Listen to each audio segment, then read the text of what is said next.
très heureux et c'est un honneur aujourd'hui de recevoir le ministre du Royaume d'Espagne de la Culture et du Sport. Oui. Et je suis heureux parce que nous allons avoir un entretien et avec son Excellence, Monsieur l'Ambassadeur, pour les préparatifs d'une saison marocaine à Madrid. Et c'est important parce que le même souci anime, Monsieur le Ministre, parce que nous avons eu hier une conversation et nous étions en totale symbiose sur la possibilité d'une meilleure connaissance à la fois du Maroc et des Marocains, pas des Espagnols, et une meilleure connaissance des Espagnols et de l'Espagne, car nous avons à la fois un patrimoine commun, une histoire commune, une culture commune, une proximité. Mais je pense que nous ne connaissons pas assez. Notre patrimoine est riche et il faut que les Espagnols de tous bords puissent connaître aussi la richesse. Et ce patrimoine commun est essentiel. C'est la raison pour laquelle je remercie Monsieur le Ministre d'avoir pris le temps de venir nous rendre visite. Je remercie aussi Monsieur l'Ambassadeur parce qu'il ne cesse de travailler pour un rapprochement entre le Royaume d'Espagne et le Royaume du Maroc. Monsieur le Ministre, merci encore d'avoir pris le temps et j'espère que les conversations que nous aurons seront extrêmement fructueuses et je sais que vous allez faire tout votre possible pour que ce projet se concrétise. Bonjour, effectivement, hier on a eu l'opportunité de parler de quels projets qui sont déjà en train de préparation, mais qu'il faut finir dans certains aspects comme les dates et aussi comme les projets finaux artistiques, non? Ça veut dire qu'on a été d'accord de continuer les travaux de préparation et pouvoir annoncer prochainement les résultats de tous ces travaux qui ne sont pas finis encore. Vous indiquez un peu les grandes lignes de cette programmation que vous allez établir avec la Fondation nationale des musées. Bon, les grandes lignes, c'est une seule ligne, non?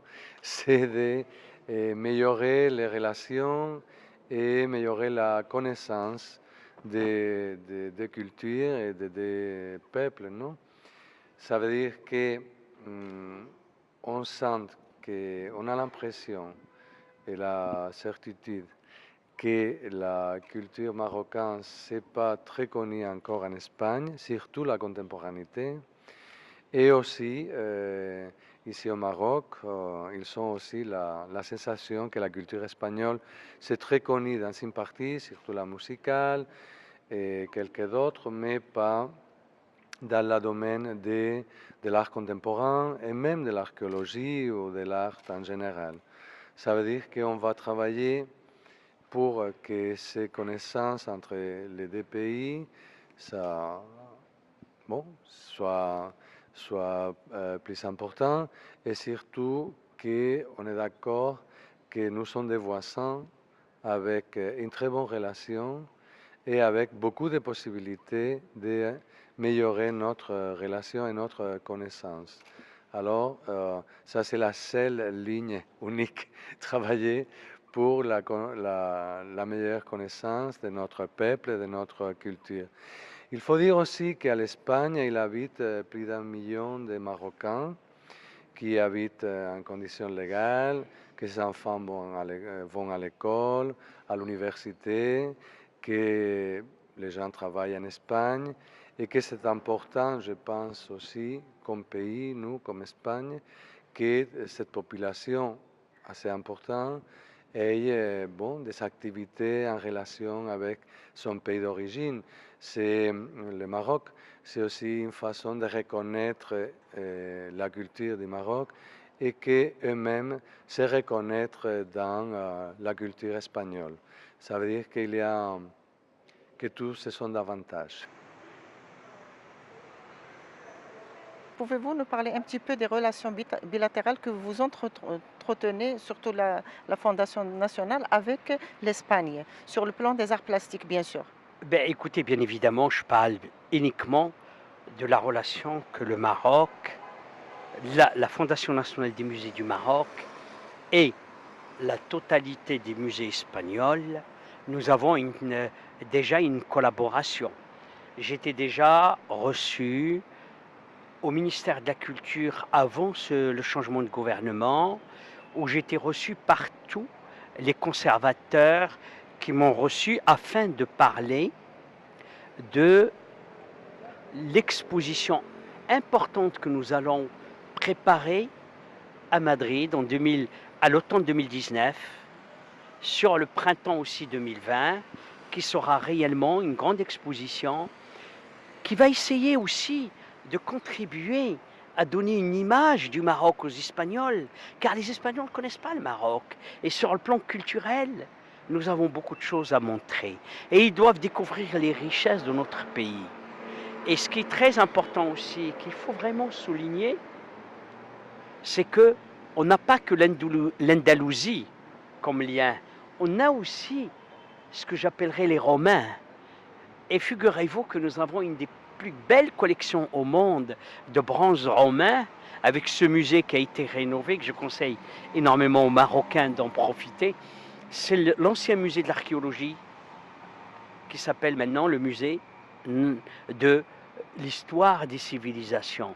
Et ils vont découvrir eux-mêmes, les Marocains, qu'ils ont aussi des racines qui viennent aussi de très très loin.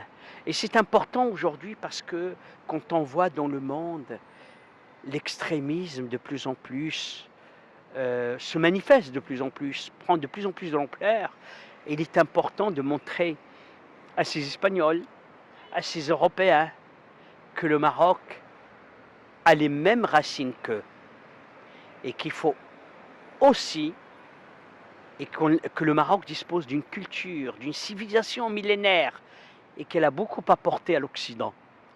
Donc la visite de Monsieur le ministre espagnol, elle rentre dans le cadre de cette programmation. Avez-vous des projets ensemble dans le proche avenir?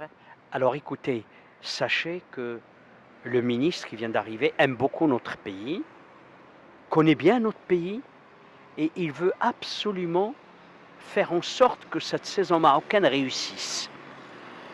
Et il m'a proposé de m'inviter assez rapidement afin de rencontrer les responsables des musées espagnols et bien préparer cette saison marocaine.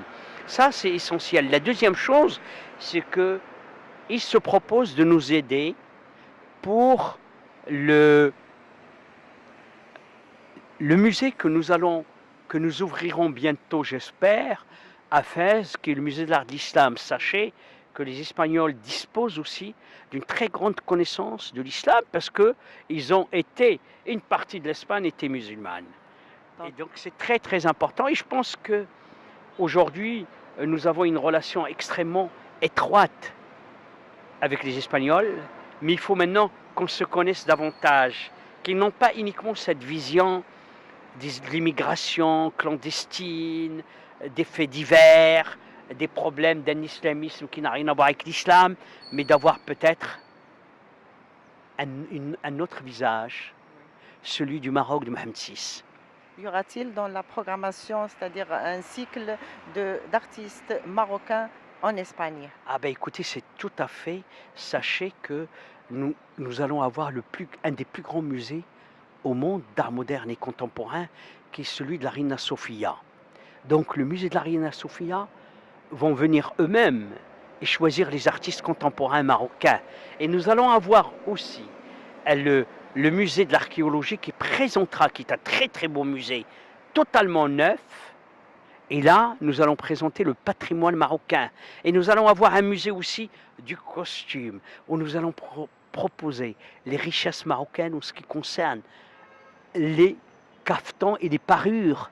Donc nous avons une diversification et bien évidemment il y aura à côté des concerts de musique, il y aura des conférences. Réellement, j'appellerais en globalité, globalement, ce sera pour mieux connaître et mieux appréhender notre culture, notre civilisation et notre peuple.